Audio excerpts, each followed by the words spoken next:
Hello everyone, beta today I will discuss the worksheet of real numbers.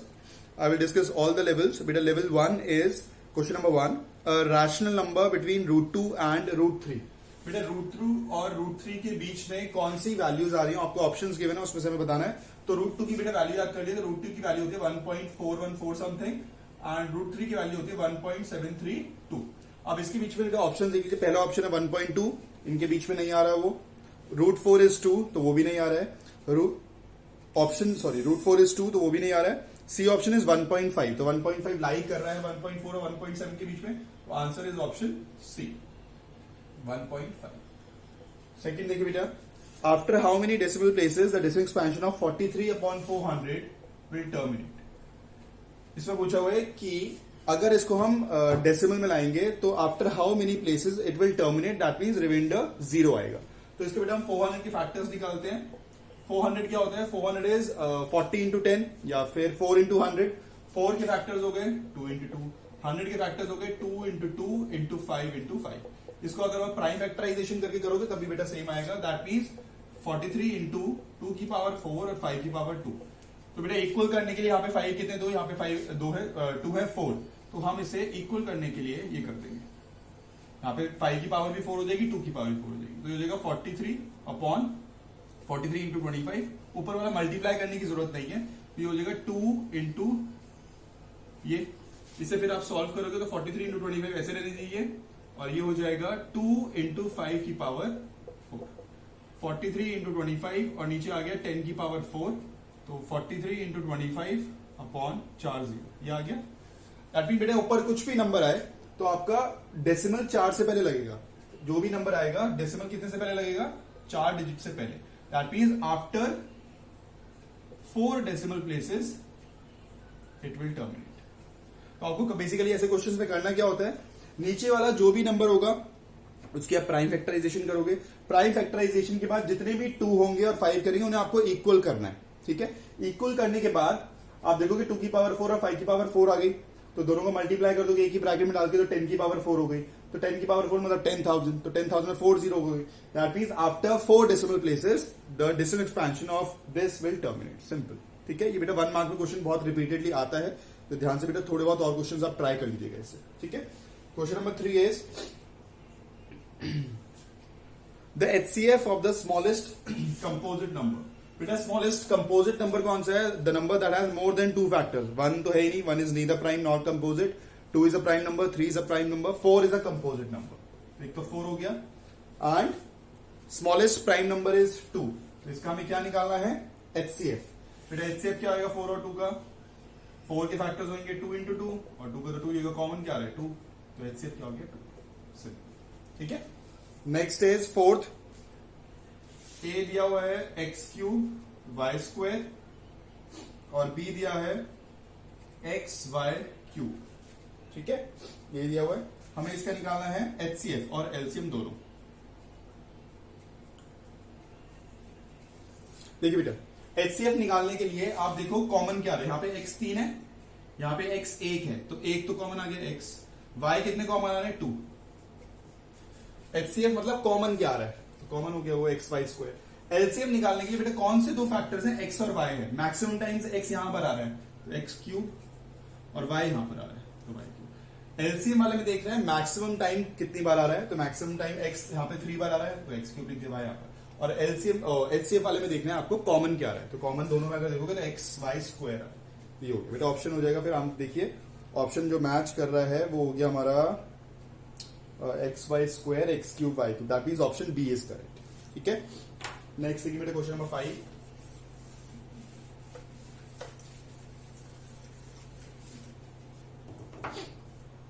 Bye Euclid's division lemma if a equals to b q plus r then r must satisfy. बेटा वो तो मैंने बताया था r is greater than और equal to 0 but less than b. तो answer है बेटा इसमें option A. R is greater than or equal to 0 but less than B. ठीक है. 6th देखिए बेटा, the LCM of two co-prime numbers is 221.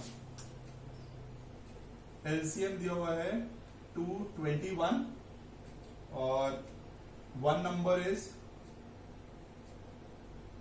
17. और HCF क्या होगा बेटा को प्राइम नंबर से? तो HCF ने आपको बताया था लास्ट वीडियो में, HCF ऑफ टू को प्राइम नंबर इज 1। तो हमें क्या निकालना है? Other number. तो बेटा फॉर्मूला लगा देंगे, HCF into LCM equals to product of two numbers. HCF कितना है 1, LCM कितना है 221, प्रोडक्ट 17 और दूसरा नंबर हमें पता नहीं है तो एक्स कर लिया। तो 221 अपॉन 17 इक्वल्स टू एक्स। 17 1 ज़ा 17 बचे कितना 5 3 और द नंबर इज 13। ठीक है,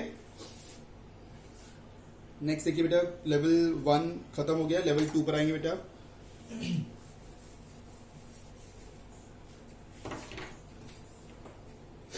level 2 question number 7। If the HCF of 65 and 117 is expressed in the form 65m plus 117n, then find the values of m and n. बेटा इसमें बोला पहले 65 और 117 का HCF निकालो, उसे फिर एक्सप्रेस करो 65m और 117n में, फिर m और n की वैल्यूज निकालिए। देखिए पहले 65 और 117 का बेटा HCF निकाल लेते हैं। 65 1 ज़ा 65 बचे कितना 52, 65 यहाँ आ गया, 52 1 ज़ा 52, 13 बचे कितना 52, 13 4 ज़ा 52। ये हो गया, that means 117 equals to 65 into 1 plus 52, 65 equals to 52 into 1 plus 13 and 52 equals to 13 into 4 plus 0। तो HCF कितना आ गया बेटा? Last divisor is 13। ठीक है, अब इन्होंने बोला हुआ है कि हमें 13 को एक्सप्रेस करना है 65m एंड 117n में। ठीक है, तो इस फॉर्म में एक्सप्रेस करने के लिए बेटा क्या करेंगे? देखिए 13 ये 13 की अगर यहां से वैल्यू निकालोगे तो 52 इंटू 1 इधर चला जाएगा, तो मतलब 65 माइनस 52 इंटू 1 ये आएगा। यहां से अगर मैं 13 की वैल्यू निकालूं तो ये 52 इंटू 1 उधर जाके माइनस हो गया, ये आ गया बेटा। अब आप देखो यहाँ पे 65 तो आ रहा है लेकिन 117 नहीं आ रहा है, तो 52 की जगह हम ये डाल सकते हैं, 117 में से माइनस कर देंगे तो 13 इक्वल्स टू 65 माइनस 52 की जगह 117 माइनस 65 इंटू 1। ठीक है, बाहर बेटा इंटू 1 ही है तो इंटू 1 की तो वैल्यू कुछ होती नहीं है, उसे वैसे ही ये आ गया 65 माइनस 117 प्लस 65, ब्रैकेट के बाहर माइनस है तो साइन चेंज हो प्लस हो गया। बेटा यहाँ पे 65 प्लस 65 130 नहीं करना है, 65 प्लस 65 को ऐसे लिख सकते हैं, 65 इंटू 2, 65 कितने हैं 2 माइनस 117। क्या आप इसे ऐसे लिख सकते हैं 65 इंटू 2 प्लस 117 इंटू माइनस 1 लिख सकते हैं। माइनस 117 को हमने ये लिख दिया। बेटा इसको अगर इससे कंपेयर करोगे तो m की वैल्यू क्या आ रही है 2 और n की वैल्यू क्या आ रही है -1। ये हो गया मेरे वैल्यूज आ गई। ये यूनिक नहीं है, बहुत सारी ऐसी वैल्यूज निकल सकती हैं जो m और n में, बस ये वाला आंसर करेक्ट है, इसके अलावा और भी वैल्यूज हो सकती है। तो m की वैल्यू आ गई 2, आप चेक भी कर सकते हो 65 इंटू 2 130, 117 इंटू -1 100, तो 130 माइनस 117 इज 13। ये चेक भी हो गया बेटा हमारा आंसर। ठीक है,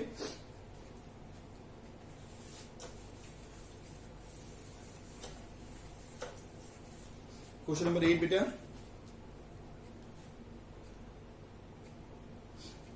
question number 8 is prove that √2 plus √3 is an irrational number।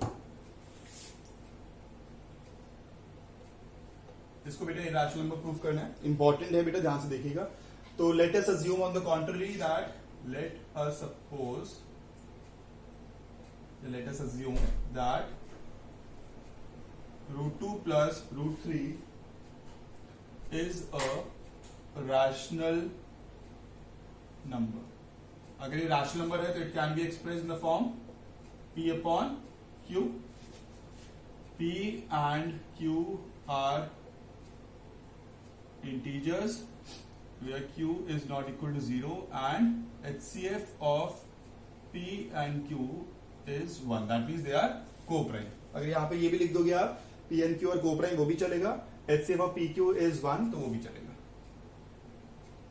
ठीक है, अब बेटा क्या करेंगे, अब ऐसे क्वेश्चन में आपको एक और चीज बताऊंगा मैं भी इसके बाद, क्वेश्चन करने के बाद। इस वाले क्वेश्चन में आप √3 को उधर लेकर जाओगे, किसी भी एक नंबर को उधर लेकर चले जाओ, ये ये आ गया। अब स्क्वायरिंग बोथ साइड्स,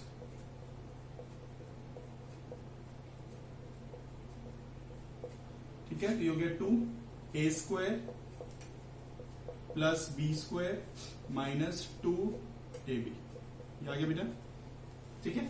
अब यहां पे पूरी इक्वेशन में ऐसा है जिसका आपको पता है कि वो इर्रेशनल नंबर होता है √3, तो √3 को छोड़ के बाकी सबको उधर। तो पहले हम कैसे करेंगे, पहले इसको हम उधर लेकर गए, या फिर आप बेटा इसको पहले उधर ले आओ। ये हो गया 2√3p/q, इसको उधर ले आए तो p²/q² प्लस 3 माइनस 2, ये समझ में आया। 2√3pq को बेटा उधर लेकर तो प्लस में हो गया, 2 को हम उधर ले गए, तो ये हो गया 2√3p/q equals to p²/q² plus 1। LCM ले लेते हैं, p² प्लस q²/q², बेटा 2 और p/√3 को यही छोड़ देंगे, बाकी सब उधर, तो 2p तो नीचे चला गया, तो ये हो गया p² प्लस q²/2pq², और ये वाला q जब ऊपर जाएगा तो ये इससे कट जाएगा स्क्वायर से, ये आ गया p² प्लस q²/2pq। बेटा अगर p और q इंटीजर्स हैं तो ये वाली राइट साइड हमारी क्या आएगी, रैशनल या इरैशनल, रैशनल, दैट मींस ये हमारा रैशनल आ रहा है, ये हमारा इरैशनल नंबर है √3, क्योंकि इरैशनल नंबर होता है, ठीक है। तो ये कॉन्ट्रडिक्शन आ गई, तो this contradiction have arisen because of our wrong assumption that √2 plus √3 is rational, therefore √2 plus √3 is irrational. अच्छा, ये वाला क्वेश्चन और किस तरीके से आता है कि prove that √2 plus √3 is an irrational number if it is given that √6 is an irrational number, ऐसे क्वेश्चन आता है, ठीक है, ऐसे भी क्वेश्चन आता है। तो अगर सिंपल ऐसे आया कि prove that √2 plus √3 is an irrational number, तो आप ऐसे करोगे, यहां पर आप √2 को भी उधर भेज सकते हो, √3 को भी उधर भेज सकते हो, दोनों वेज ठीक है। अगर क्वेश्चन आता है prove that √2 plus √3 is an irrational number if it is given that √6 is an irrational number, तो आप कैसे करोगे, देखो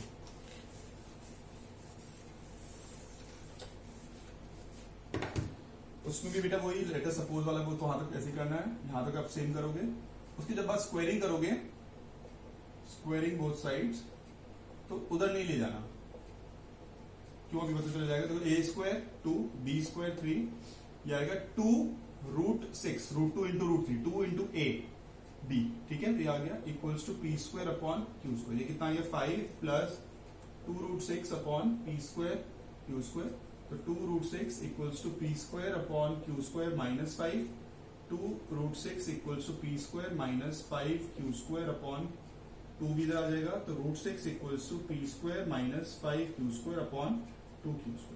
तो ये हमारा है रैशनल, ये हमें इरैशनल नंबर दिया हुआ है, तो वही कॉन्ट्रडिक्शन आ गई। तो हमें यहां पर शिफ्ट नहीं करके ऐसे ही करना है, क्योंकि हमें दिया हुआ था √6 इज एन इरैशनल नंबर, ठीक है, नोट डाउन कर लीजिए बेटा, इंपॉर्टेंट है। नेक्स्ट देखिए बेटा,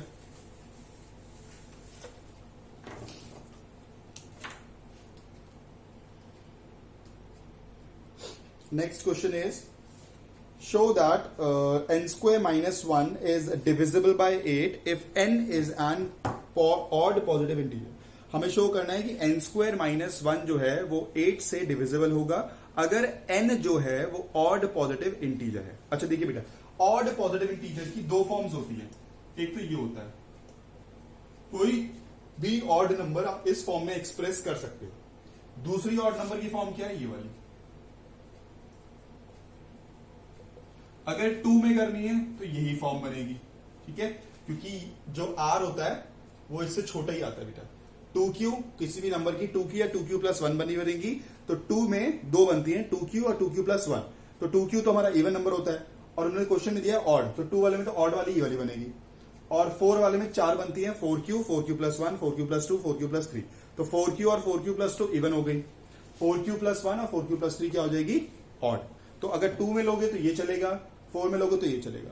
अब उन्होंने दिया हुआ है कि हमें डिविजिबल किससे शो करना है, 8 से, तो 8 से बेटा इसका स्क्वायर अगर करोगे कि n² माइनस 1 है, तो करोगे तो ये 8 से डिविजिबल नहीं होगा, क्योंकि 2 का स्क्वायर 4 आएगा, तो 4 से 8 से डिविजिबल नहीं होगा।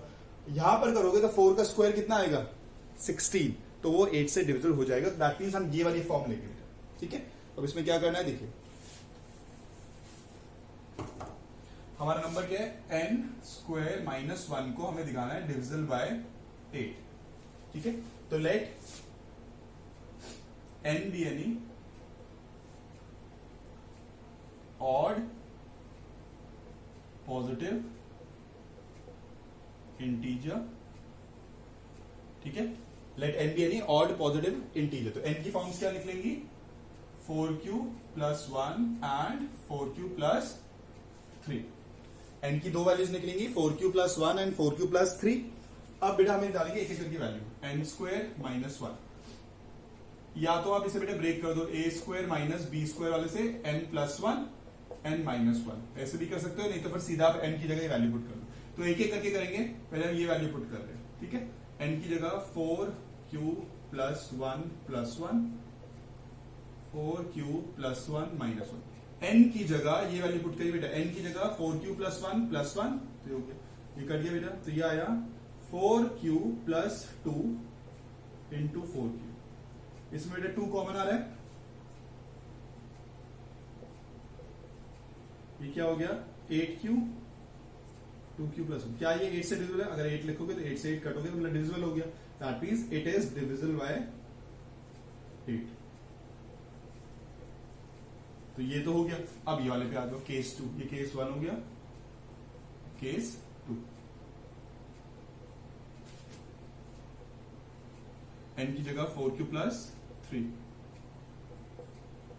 n plus 1 n minus 1, 4q plus 3, n की जगह डाल दिया प्लस 1, 4q प्लस 3 माइनस 1, तो ये कितना हो गया 4q प्लस 4 और 4q प्लस 2, इसमें से क्या कॉमन आ रहा है 4, तो यह बचा q प्लस 1, इसमें से 2 कॉमन आ रहा है तो 2q प्लस 1, 4 प्लस 2 कितना हो गया, 4 इंटू 2 कितना हो गया 8, q प्लस 1 2q प्लस 1, क्या ये 8 से डिविजिबल है, यस, तो it is also divisible by 8। Therefore, n square minus 1 is divisible by 8। ठीक, क्वेश्चन पढ़ते हुए टाइम डिफिकल्ट लगेगा कि कैसे स्टार्ट करें कैसे ना करें, तो बस ये ध्यान रखिए बेटा, इसे प्रैक्टिस करनी पड़ेगी, फिर ये आपको समझ में आएगा। जब आप प्रैक्टिस करते चलोगे तो क्वेश्चन बहुत ही इजी हो जाएगा, बहुत ही स्कोरिंग लगेगा, कि ऐसा लगेगा कि यार ये तो बहुत इजी सा क्वेश्चन आ गया, इसमें मार्क्स इजीली अच्छे से स्कोर कर सकता हूँ, क्योंकि हर वे में मतलब हर क्वेश्चन में ऐसे चलेंगे, रिपीटेडली क्वेश्चन ऐसे अगर चलेंगे तो आपको पता चल जाएगा कि हमें स्टार्ट कैसे करना है, तो बहुत आगे कैलकुलेशन बहुत ही ईजी होती जाएंगी। तो मैंने आपको बताया अगर ऑड होगा तो n 2 वाली फॉर्म में 2q प्लस 1 होगा, अगर 4 वाली फॉर्म में होगा तो 4q प्लस 1 और 4q प्लस 3, जो मैंने इस क्वेश्चन में लिया क्योंकि डिविजिबल बाय 8 दिखाना था, तो यही वाली लेके होगा, फिर वैल्यू पुट कर दी बेटा n की जगह, सिंपल, ठीक है। नेक्स्ट क्वेश्चन देखिए बेटा,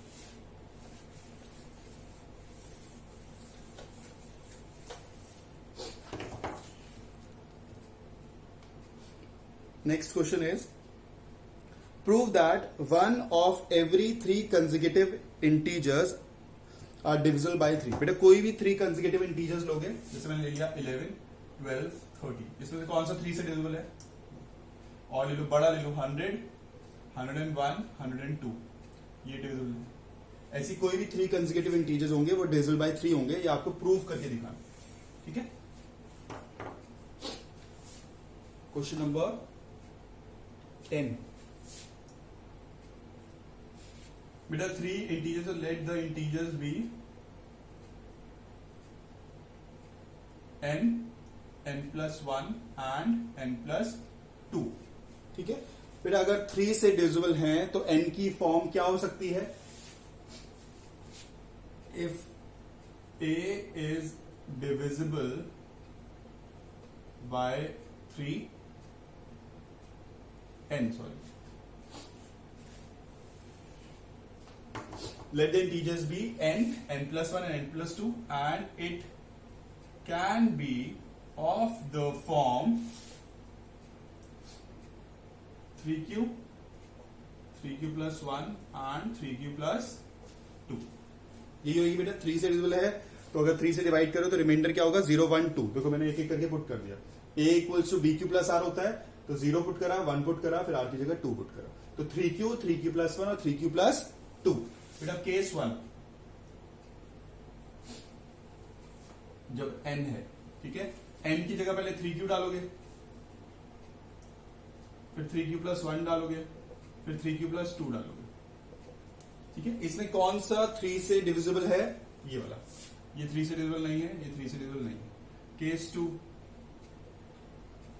n प्लस 1। बेटा n की जगह पहले 3q डाला, फिर n की जगह 3q प्लस 1 डाला, तो ये हो गया 3q प्लस 2। फिर n की जगह 3q प्लस 2 डाला, तो ये हो गया 3q प्लस 3, तो 3 कॉमन ले लिया, तो q प्लस 1। तो कौन सा 3 से डिविजिबल है? ये वाला। Case 3, n plus 2। n plus 2 है तो 3q डाला पहले n की जगह, फिर 3q प्लस 1 डाला, तो ये हो गया 3q प्लस 3, 3 कॉमन ले लिया, और फिर डाला 3q प्लस 2, ये हो गया 3q प्लस 4। तो कौन सा 3 से डिविजिबल है? ये वाला। तो आप देख रहे हो तीनों केसेस में एक ही नंबर 3 से डिविजिबल हो रहा है।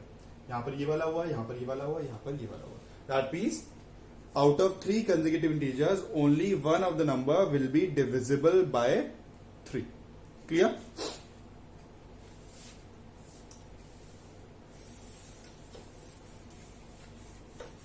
बस लास्ट में स्टेटमेंट लिख दोगे, this shows that out of every 3 consecutive integers only one is divisible by 3.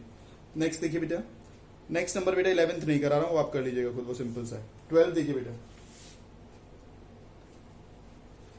12th is find the largest number that will divide 398, 436 and 542 leaving remainders 7, 11 and 15 respectively. हमें सबसे बड़ा नंबर बताना है जो 398, 436 और 552 को डिवाइड करे, और डिवाइड करने के बाद 7, 11 और 15 रिमाइंडर्स आए रेस्पेक्टिवली। तो हम इसमें क्या करेंगे बेटा, अगर मैं फर्स्ट वाले नंबर में से 7 माइनस कर दूं, और सेकंड वाले नंबर में से 11 माइनस कर दूं, थर्ड वाले में से 15 माइनस कर दूं रेस्पेक्टिवली, तो वो नंबर जो है वो फैक्टर बन जाएंगे उस नंबर के। दैट मीन्स पहले आप इन तीनों नंबर्स में से माइनस करोगे वो नंबर। 398 में से माइनस कर दिया हमने 7, फिर 436 में से माइनस कर दिया 11, उसके बाद 542 में से माइनस कर दिया 15, माइनस कर लेंगे बेटा, तो ये आ गया 391, ये आ गया 425 और ये आ गया हमारा 527, यही आएंगे। अब इन तीनों का बेटा हम क्या निकाल देंगे? HCF। HCF निकाल देते बेटा। 391 जा रहा है बेटा। ऐसे अगर नहीं पता चल रहा तो सीधा बेटा प्राइम नंबर से करो। 2 से नहीं जा रहा है, 3 से नहीं जा रहा है, 5 से नहीं जा रहा है, 7 से भी नहीं जा रहा है, 11 से भी नहीं जा रहा है, 13 से नहीं जा रहा है, 17 से जा रहा है। तो 17 लिख देते हैं। 17 2 से 34, बचे कितना? 51, 17 3 से 51, तो 20। उसके बाद बेटा नेक्स्ट 425, 5 से जा रहा है, 5 8 से 40, 5 फिर 5 17 1।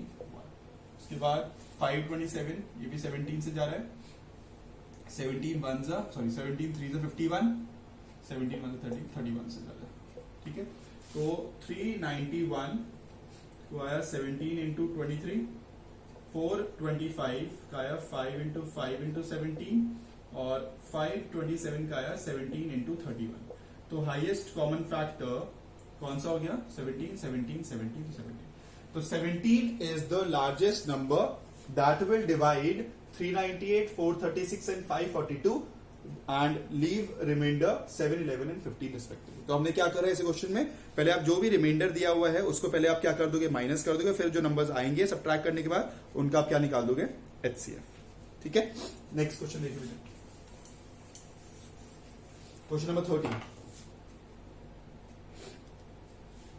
13 is, in a seminar, the number of participants in Hindi, English and Mathematics are 60, 84 and 108 respectively. Find the minimum number of rooms required if in each room the same number of participants are to be seated and all of them being in the same subject. देखिए बेटा, बच्चे ना ज्यादातर ऐसे ये question learn करते हैं जहां पे लार्जेस्ट, हाईएस्ट ऐसे कुछ आ रहा होता है, तो वहां पर वो निकाल देते हैं HCF, क्योंकि हाईएस्ट आता है तो हाईएस्ट कॉमन फैक्टर, तो वो समझ लेते हैं। और जहां पे मिनिमम, लीस्ट ये सब आता है तो वहां पे हम वो LCM निकालते हैं। क्वेश्चन को समझने की कोशिश करिए, ऐसा नहीं है वो जब आप 5th और 6th क्लास में LCM निकालते हो, मे बी वर्ड प्रॉब्लम करवाते हुए मैम ने बता दिया आपको, ताकि गलत ना कर दे बच्चे। लेकिन ऐसे क्वेश्चन आप 10th क्लास में, तो आप क्वेश्चन को समझने की थोड़ा जरूरत पड़ेगी। इसमें दिया हुआ है आपको मिनिमम नंबर ऑफ रूम्स निकालने हैं, minimum number of rooms required if in each room the same number of participants are to be seated. तो आपको ऐसे नंबर चूज करना है कि आप सेम नंबर ऑफ रूम्स मतलब ले कि उस रूम में सेम नंबर ऑफ पार्टिसिपेंट्स डले, मतलब हिंदी के सेम पार्टिसिपेंट्स डले और मैथ्स जो भी है सब्जेक्ट है जो दूसरा इंग्लिश एंड मैथ्स के सेम नंबर ऑफ पार्टिसिपेंट्स ही जाए, ठीक है। और minimum number of rooms that means you have to find the factor of these numbers जो इन सबको कंप्लीटली डिवाइड कर दे, तभी तो आप सेम नंबर ऑफ रूम्स मतलब सेम नंबर ऑफ पार्टिसिपेंट्स जाएंगे। That means you have to find the factor, that means आपको HCF निकालना पड़ेगा, ठीक है। तो आप किस किस का निकालोगे? 60, 84 एंड 108। 60, 84 और 108 का 2, 30, 2, 15, 3, 5, 5, 1, 2, 42, 2, 21, 3, 7, 7, 1, 2, 54, 2, 27, 3, 9, 3, 3, 3, 1, ठीक है। तो 60 का आ गया 2 इंटू 2 इंटू 3 इंटू 5, 84 का आ गया 2 इंटू 2 इंटू 3 इंटू 7, 108 का आ गया 2 into 2 into 3 into 3 into 3। HCF निकाल देंगे बेटा। HCF आ गया 2 2 2 2 2 2 3 3 3 और तो कुछ कॉमन नहीं आ रहा है, तो LCF आ गया 12। दैट मीन्स एक रूम में 12 पार्टिसिपेंट जाएंगे एक एक रूम में, ठीक है। हिंदी के मतलब एक रूम में 12 जाएंगे, इंग्लिश के भी एक रूम में 12 जाएंगे और मैथ्स के भी एक रूम में 12 पार्टिसिपेंट जाएंगे। अच्छा, अगर टोटल पार्टिसिपेंट्स हिंदी के कितने हैं? 60, ठीक है। हिंदी के 60 हैं, ठीक है। और एक रूम में कितने जाने हैं? 12। तो कितने रूम्स लगेंगे? 5। तो हिंदी वाले पार्टिसिपेंट्स 5 रूम्स में जाएंगे। अब इंग्लिश का देख लो, इंग्लिश के कितने हैं? 84 पार्टिसिपेंट्स। तो 12 एक रूम में जाएंगे तो 7। सो मैथ्स के हैं 108, कितने आ गए? 9। तो टोटल रूम्स कितने लग गए? 21। तो टोटल रूम्स कितने लगे? 21 rooms will be required. Simple सा क्वेश्चन हो गया। तो आपको हमने इसमें क्वेश्चन में क्या करा, इसमें बोला होता मिनिमम नंबर ऑफ रूम्स। हमें मिनिमम नंबर ऑफ रूम्स निकालने हैं सच दैट एक रूम में सेम नंबर ऑफ पार्टिसिपेंट जाएं हिंदी, इंग्लिश और मैथ्स के। तो हमने क्या निकाला आपको? That means same number of participant जाएं तो सबसे बड़ा हमें नंबर फाइंड आउट करना है कि हमें जैसे इसमें जैसे 12 आया आंसर, तो दैट मीन्स 12 से ज्यादा अगर हम लेंगे तो सेम नंबर ऑफ पार्टिसिपेंट्स नहीं हो पाएंगे। दैट मीन्स 60, 84 और 108 का आपको कॉमन फैक्टर ढूंढना है, हाईएस्ट कॉमन फैक्टर। फिर अब 12 आ गया, 12 के बाद आपने देखा अगर एक रूम में मैं 12 डालूंगा तो हिंदी के कितने रूम्स लगेंगे, फिर इंग्लिश के कितने लगेंगे, फिर मैथ्स, फिर टोटल नंबर ऑफ रूम्स निकाल दिए। ये हमारा मिनिमम नंबर ऑफ रूम्स लगेंगे इतने 21, अगर हमें सेम नंबर ऑफ पार्टिसिपेंट्स डालने हैं हर एक रूम में, ठीक है। नेक्स्ट देखिए बेटा,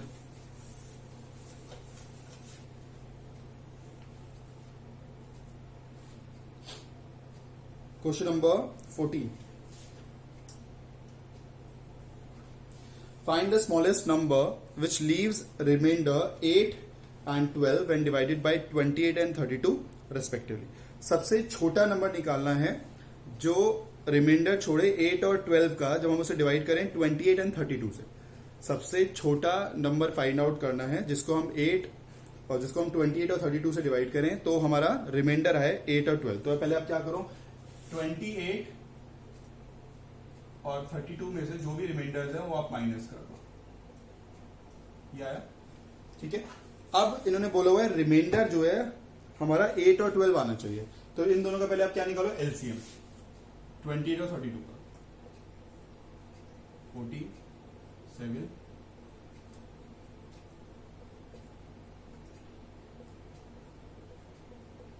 2 16 8 4 2 1, तो 28 equals to 2 into 2 into 7, 32 equals to 2 into 2 into 2 into 2 into 2। तो एलसीएम आ जाएगा 2 मैक्सिमम कितनी है बेटा? 5 बार, तो 1 2 3 4 5 और 7 एक बार है, ठीक है। तो 32 into 7, 7 2 14, 7 21 22। तो ये नंबर तो आ रहा है, मतलब इन दोनों को डिवाइड कर दे, मतलब 224 को अगर डिवाइड करोगे 28 और 32 से तो कंप्लीटली डिवाइड हो जाएगा, लेकिन आपको रिमाइंडर क्या लाना है? 8 और 12। तो इसका 8 और 12 में ये जो आ रहा है इसमें से 224 में से आप ये माइनस कर दोगे, तो आंसर आ गया 204। दैट मीन्स 204 को अगर आप 28 से डिवाइड करोगे तो रिमाइंडर आएगा 8, अगर आप 32 से डिवाइड करोगे तो रिमाइंडर आएगा 12। तो हमने इसमें क्या करा, जो भी रिमाइंडर्स थे वो हमने पहले सब्ट्रैक्ट कर लिए, तो आ गया वो 20 दोनों का सेम ही आएगा हमेशा इस क्वेश्चन में। उसके बाद उन दोनों का निकालोगे एलसीएम, ठीक है, क्योंकि इस बार हमें नंबर बड़ा फाइंड आउट करना है जो इन दोनों से डिवाइड करे, तो मल्टीपल फाइंड आउट करना है।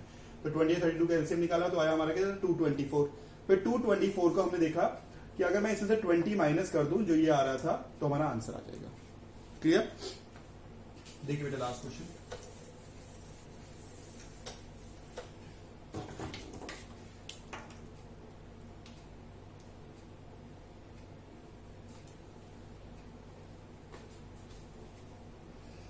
लास्ट क्वेश्चन बेटा, on MG road 3 consecutive traffic lights change after 36 seconds. एक लाइट 36 सेकेंड्स बाद चेंज होती है, एक 42 सेकेंड्स बाद और एक 72 सेकेंड्स बाद। If the lights are switched on at 9 AM, at what time will they change simultaneously again.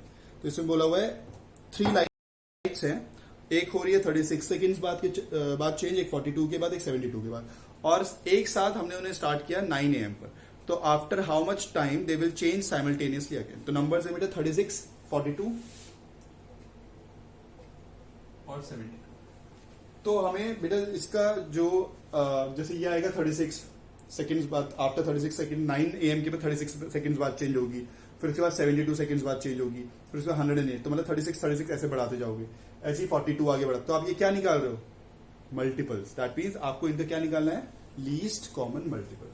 तो बेटा सेम ऐसी वाला निकाल देते हैं, 36, 42 और 72। तो 2 से करा 18, 21, 36, 9, 21, 18, 2, 9, 21, 9, 3, 3, 7, 3, 3, 1, 7, 1, 7। एलसीएम आ गया 2 into 2 into 2 into 3 into 3 into 7। 2 to 4, 4 to the 8, 8 to 24, 20, 72, 72 into 7, 7 to the 14, 7 to the 49, 50। 504 seconds के बाद they will change simultaneously again। तो 504 after 9 AM, फिर 504 seconds के बाद 504 seconds after 9 AM they will change simultaneously again। इसको बेटा minutes में change कर लेते हैं, डिवाइड बाय 60 करके। 60 8 जा 480 आएगा, 4 2 ये आ गया। That means 8 minutes and 24 seconds। That means 8 minutes 24 seconds past 9 AM the lights will change simultaneously again। ये क्वेश्चन मेरा 6th क्लास के आप एनसीईआरटी पढ़ेंगे, उसमें भी सेम क्वेश्चन ऐसा ही है, ठीक है। दैट मींस आप 6th क्लास में भी 6th क्लास के बच्चे भी बेटा सेम क्वेश्चन कर रहे हैं। तो 36, 42 और 72 का पहले बेटा एलसीएम निकाला। एलसीएम निकालने के बाद वो आया 504 second. That means after 504 seconds के बाद they will change simultaneously again. तो हमने फिर जो 5 सेकंड्स आ रहा है उसको मिनट्स में चेंज कर लिया, 60 से डिवाइड कर लिया। ऊपर वाला जो क्वेश्चन आएगा वो मिनट्स हो जाएगा, नीचे रिमाइंडर सेकंड्स हो जाएगा। दैट मींस 8 minutes 24 seconds के बाद past 9 AM the lights will change simultaneously again। ठीक है बेटा, इंपॉर्टेंट वर्कशीट थी, मैंने आपको सारे के सारे 15 क्वेश्चंस करवा दिए हैं। एक बस छोड़ा था बेटा, वो फ्लो चार्ट वाला क्वेश्चन है, बहुत ही इजी है, वो मैंने नहीं करवाया है। बाकी सारे क्वेश्चंस बेटा एक बार और रिवाइज कर लीजिएगा। जो क्वेश्चन नहीं आता है एक बार फिर से समझ के खुद ट्राई करिएगा। मैंने बार बार बोला है, वीडियो देख के आप समझ के अपने आप जब तक क्वेश्चन ट्राई नहीं करोगे बेटा, जब तक नहीं आएगा ये सोचोगे आ गया समझ में मुझे, रिटन फॉर्म में नहीं करोगे जब तक बेटा आप क्लियर नहीं हो पाओगे। डाउट कहीं ना कहीं आ ही जाएगा। फिर आगे जाके प्रैक्टिस करो कि मतलब एक बार करो, करते रहो, गलतियां होती जाएगी, प्रॉब्लम नहीं है। लर्न मतलब गलतियों से सीखो कि आप क्या करो, फिर रिपीट मत करो। ठीक है, ट्राई करो, सीखो, फिर बार बार वो मिस्टेक्स करो मत। ठीक है, मैं बार बार बोलता हूँ मिस्टेक्स हो जाती हैं, मिस्टेक्स से सीखो, लेकिन वो रिपीट मिस्टेक्स तभी वो मतलब कम होंगी जब आप अपने आप रिपीटेडली अपना प्रैक्टिस करते जाओगे। मैथ्स का बस बेटा यही फंड है, जितना ज्यादा करोगे उतना आपका स्ट्रांग होता जाएगा बेसिक्स। ठीक है बेटा, नेक्स्ट वीडियो में हम चैप्टर स्टार्ट करेंगे स्टैटिस्टिक्स। कोई डाउट होता है रियल नंबर्स में, किसी क्वेश्चन में डाउट है तो प्लीज कमेंट सेक्शन में बता दीजिएगा, I will clear it again. ठीक है, thank you so much for watching the video everyone, bye bye.